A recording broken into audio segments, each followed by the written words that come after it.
Hello, this is going to be my intro.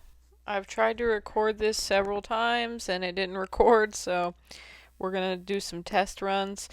This is called The Threshold Covenant by Henry Trumbull, I believe. Let me look. Yes, Henry Clay Trumbull. Now, I'd like to give a disclaimer. This book is about animal sacrifice customs in ancient times. It will absolutely make you cringe. So, this is a disclaimer. If you don't want to hear about the ancient customs of blood sacrifice, please turn away now. This is the Threshold Covenant. Primitive family altar. A blood welcome at the door. The primitive altar of the family would seem to have been the threshold, or door sill, or entranceway of the home dwelling place. This is indicated by surviving customs in the East and elsewhere among primitive peoples, and by the earliest historic records of the human race. It is obvious that houses preceded temples, and that the house father was the earliest priest.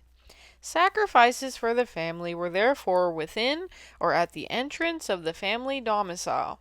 In Syria and in Egypt at the present time, when a guest who is worthy of special honor is to be welcomed to a home, the blood of a slaughtered or sacrificed animal is shed on the threshold of that home, as a means of adopting the new corner into the family, or making a covenant union with him. And every such primitive covenant in blood includes an appeal to the protecting deity to ratify it as between the two parties and himself. While the guest is still outside, the host takes a lamb or a goat and, tying its feet together, lays it upon the threshold of his door. Resting his left knee upon the bound victim, the host holds its head by his left hand, while with his right he cuts its throat. He retains his position until all the blood has flowed from the body upon the threshold.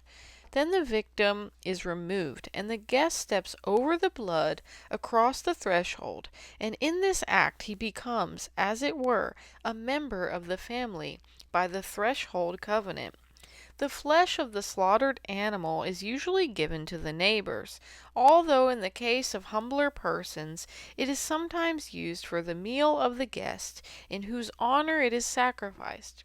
It may be a larger offering than a lamb or a goat, or it may be a smaller one. Sometimes several sheep are included in the sacrifice. Again, the offering may be a bullock or a heifer, or simply a fowl or pair of pigeons. The more costly the gift, in proportion to the means of the host, the greater the honor to him who is welcomed. As illustrative of this idea, a story is commonly told in Syria of a large-hearted man who gave proof of his exceptional devotedness to an honored guest. He had a horse which he prized as only an Oriental can prize and love one. This horse he sent to meet his guest, in order that it might bring him to the home of its owner. When the guest reached the house and dismounted, he spoke warm words in praise of the noble animal. At once the host led the horse to the house door, and cut its throat over the threshold, asking the guest to step over the blood of this costly offering, in acceptance of the proffered threshold covenant. If you know that one is coming whom you would honor and welcome, you must make ready to have the blood on the threshold when he appears, said a native Syrian, in case an honored guest arrives unexpectedly, so that there is no time to prepare the customary sacrifice. Salt, as representing blood, may be sprinkled on the threshold, for the guest to pass over, or again coffee, as the Mohammedan substitute for the blood of the grape, may be poured on it. Crossing the threshold or entering the door of a house in itself is implied covenant with those who are within, as shown by the earlier laws of India. He who goes in by the door must count himself, and must be recognized as a guest, subject to the strictest laws of hospitality. But if he enters the house in some other way, not crossing the threshold, there is no such implied covenant on his part. He may then even despoil or kill the head of the house he has entered, without any breach of the law of hospitality, or of the moral law as there understood. Illustrations of this truth are found in the Mahabharata, as applicable to both a house and a city.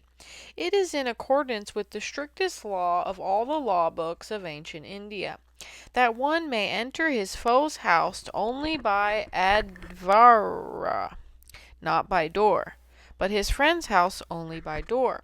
It would seem to have been in accordance with this primitive law of the East that Jesus said, "He that entereth not by the door into the fold of the sheep, but climbeth up some other way, the same is a thief and a robber. But he that entereth in by the door is the shepherd of the sheep. I am the door. By me if any man enter in, he shall be saved, and shall go in and out, and shall find pasture. The thief cometh not, but that he may steal, kill, and destroy. I came that they may have life, and may have it abundantly."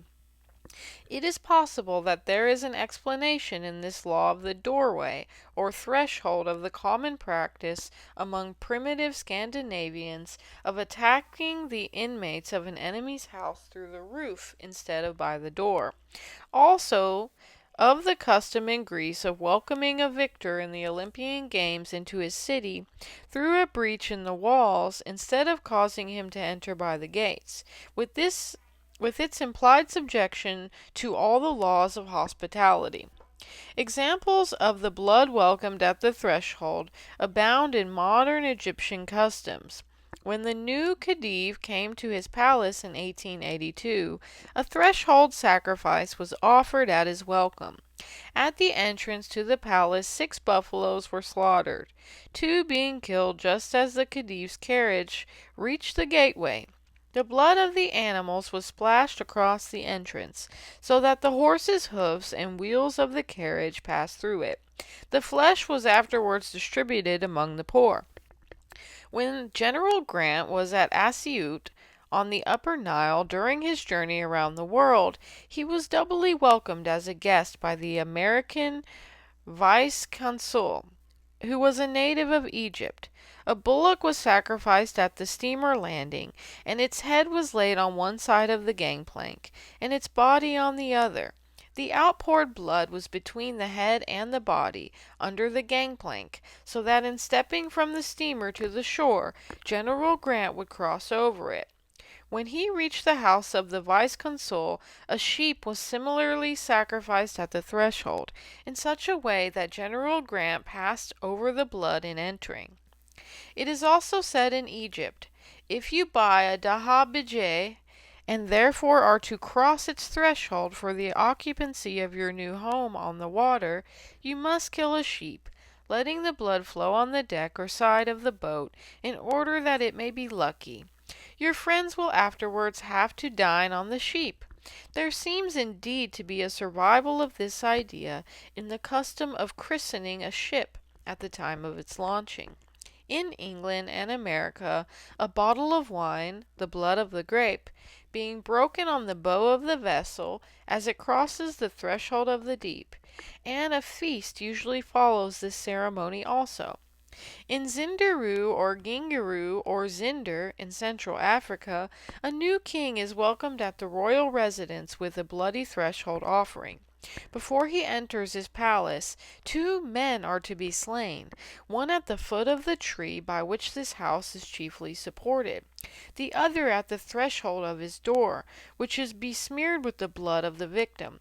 And it is said that the particular family whose privilege it is to be slaughtered, so far from avoiding it, glory in the occasion, and offering themselves willingly to meet it.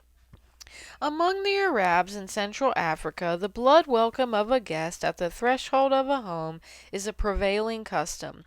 The usual welcome upon the arrival of a traveler who is well received in an Arab camp is the sacrifice of a fat sheep, that should be slaughtered at the door of the hut or tent, so that the blood flows to the threshold.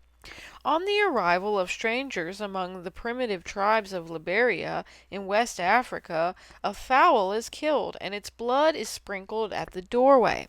Receiving an honored guest with bread and salt at the threshold of the house he enters is common in Russia.